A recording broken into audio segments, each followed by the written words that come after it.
بسم اللہ الرحمن الرحیم۔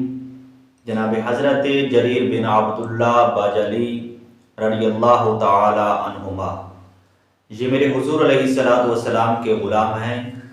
حضور کے وصال باکمال سے 40 دن پہلے میرے حضور علیہ السلام کی ذات پر ایمان لائے، یعنی اسلام میں داخل ہوئے۔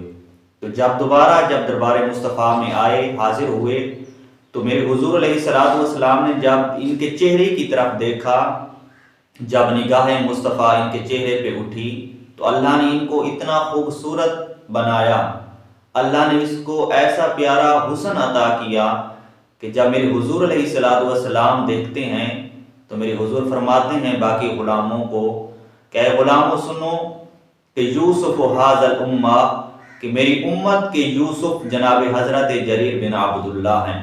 اللہ تبارک و تعالیٰ نے آپ کو ایسا خوبصورت حسن عطا فرمایا تھا۔ تو میں عرض کرنا چاہتا ہوں کہ آپ کا ایک غلام تھا جو بازار سے ایک گھوڑا خرید لایا۔ آپ پوچھتے ہیں کہ اے غلام، یہ گھوڑا کتنے درہم میں خرید لائے ہو؟ غلام عرض کرتا ہے میرے آقا، یہ گھوڑا میں نے 300 درہم میں خریدا ہے۔ تو آپ نے گھوڑے کو پکڑا اور دوبارہ بازار میں پہنچتے ہیں تو جا کر کیا کہتے ہیں کہ اے انسانوں، کہ اس گھوڑے کو کچھ دیر پہلے کس بندے نے فروخت کیا ہے؟ تو ایک بندہ آگے آ کر حاضر ہوتا ہے، عرض کرتا ہے اے محمد مصطفیٰ کے غلام، کچھ دیر پہلے آپ کا غلام مجھ سے یہ گھوڑا 300 درہم کے بدلے لے گیا ہے۔ تو آپ فرماتے ہیں کہ آپ نے کس مجبوری کی بنا پر اتنے سستے درہم میں یہ گھوڑا دے دیا؟ آپ کو کیا مجبوری تھی؟ تو وہ بندہ عرض کرتا ہے اے حضور علیہ السلام کے غلام، مجھے کوئی مجبوری نہیں تھی، باتوں میں آپ کے غلام سے سودا ہو گیا تو میں نے یہ گھوڑا 300 درہم میں آپ کے غلام کو دے دیا۔ تو آپ نے اس کو 400 درہم دے دیے اور فرمایا کہ آپ کا گھوڑا اتنے درہم کا ہے۔ جب 400 درہم بندے کے ہاتھ میں پکڑوائے تو پھر خیال آیا ذہن میں، اے جریر بن عبداللہ، یہ گھوڑا ان درہم سے بھی زیادہ قیمت کا ہے۔ تو آپ نے پھر اس کو باتوں میں 800 درہم اس کے ہاتھ میں پکڑوا دیے۔ تو بندہ عرض کرتا ہے اے حضور کے غلام، وجہ کیا ہے کہ 400 درہم پہلے دیے، 400 درہم آپ دے رہے ہیں، 800 درہم آپ گھوڑے کے بدلے دے رہے ہیں، اس کی کیا وجہ ہے؟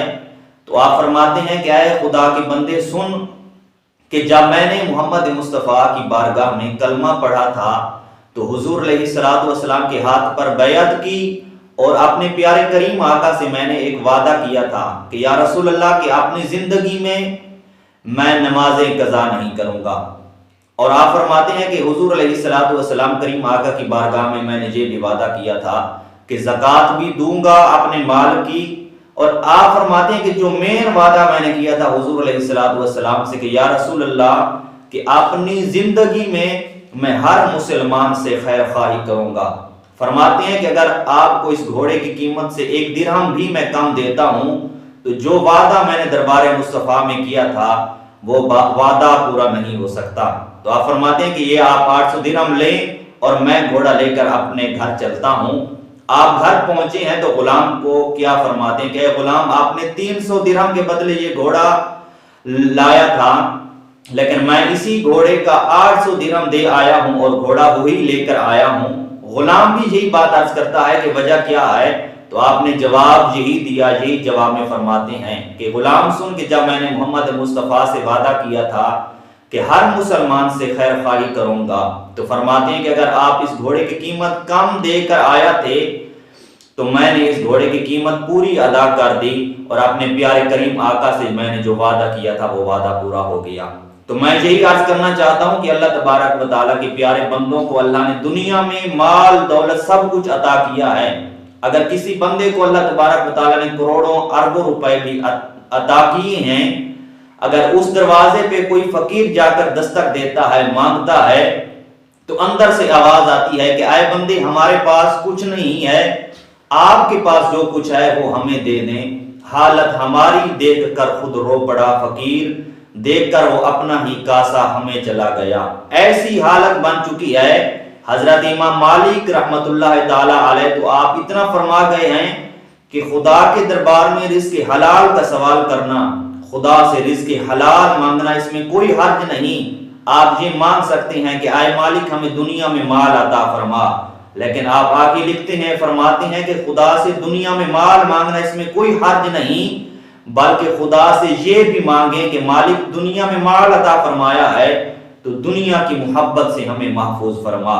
جن کے دلوں میں دنیا کی محبت آ گئی ہے، یا تو وہ فرعون بن گئے ہیں یا قارون بن گئے ہیں، تو اللہ تبارک و تعالی ہمیں دنیا کی محبت سے محفوظ فرمائے، اور اللہ تبارک و تعالی اپنے کریم محبوب کریم آقا کی سیرت پر اور حضور علیہ السلام کے پیارے غلاموں کی سیرت پر، تعلیمات پر اللہ عمل کرنے کی توفیق عطا فرمائے۔